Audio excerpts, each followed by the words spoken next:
Services and facilities. Who's reporting back?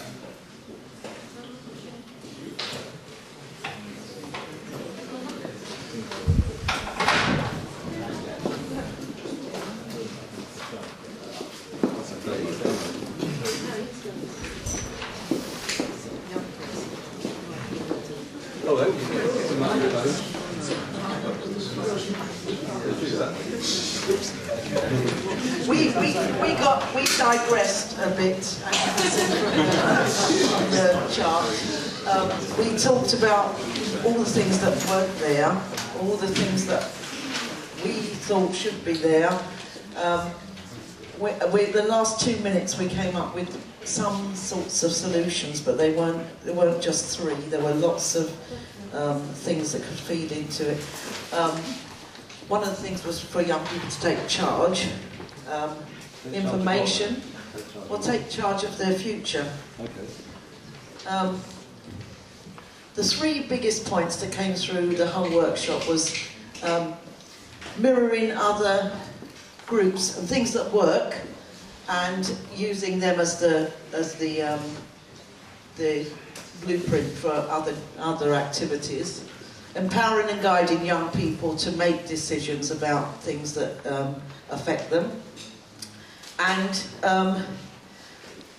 there was a lot of youth workers who were displaced in the cuts, and one of the things that came out was that the ex-youth workers should get together to organise the young people, because obviously there isn't anything happening much that they can feed into, because there's not anywhere centrally that they can go to have their voices heard, and the people who do outreach work are not actually reaching the young people that because they would have to go to a specific place to find them, and if they are hanging about in Bruce Grove, they'll have an ASBO.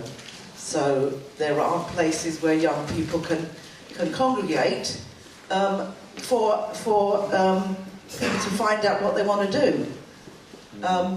So I don't know what you're going to make of that. We put together about information programs, talking to organisations who are already doing work with young people, supporting young volunteers, giving them the knowledge and organisational skills. And the last thing was demanding the funding that is due to them.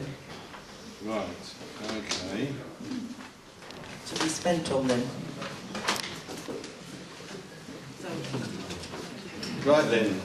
So, what I am going to sort of synthesise that, because there was 2 points that were quite similar, and there was 3 or 4 other points, is young people to take charge of their future, presumably supported by everybody else, and empowering young people to make decisions about their needs. Yeah?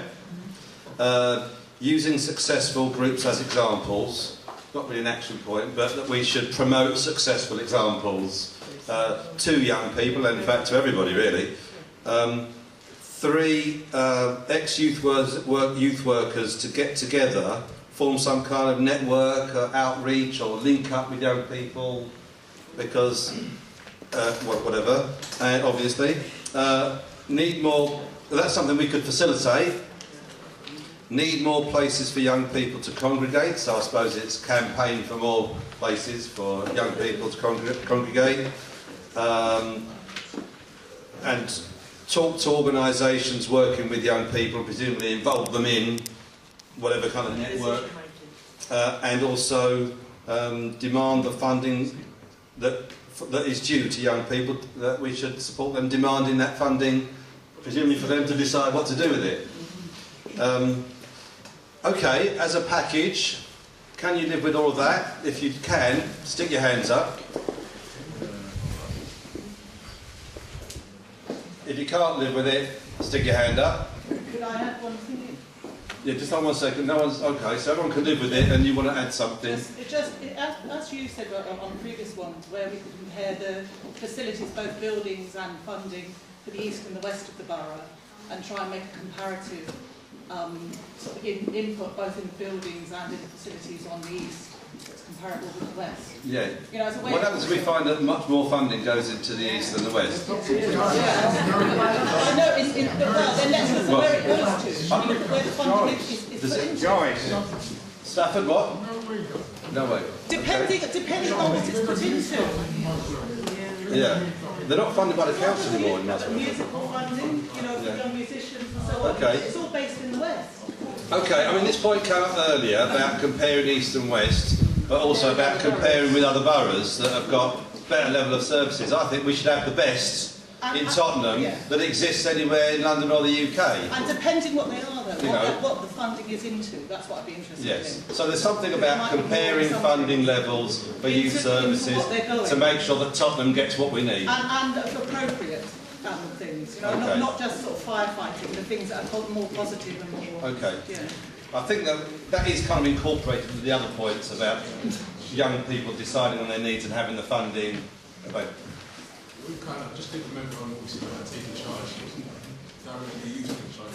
It's about us as community individuals creating streams where we deliver the activities as opposed to relying on the Barrington Council or any other organisation. Yes. Mirroring our companies are doing so as we speak. How do it now, you know, and then we take charge and we do it. As opposed to say to you, what do you want to use this? Obviously that didn't work, 75% of what they wanted to do didn't get done anyway. So we should support, encourage, facilitate or encourage groups that are working with young people in the way that young people want them to work with them. Those are the kind of organisations we should support. Yeah, and to deliver services or activities. Or, mirror what is successfully happening and continue to do the same. Can we all support that broadly? Yeah. Okay. Right, just hold 1 second while I make a note, and then we're going to the next person. The next report back is